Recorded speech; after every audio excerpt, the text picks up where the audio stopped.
ఎడమ చేతను శివుని విల్లును ఎత్తినా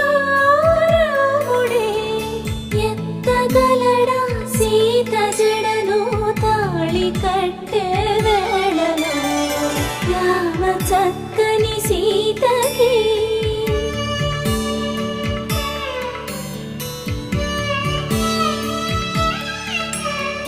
ఎర్ర జాబిలి చేయి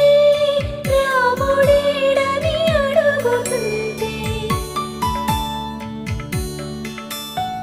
చూడలేదని పెదవి చెప్పే చెప్పలేమని కనులు చెప్పే నల్ల పూసై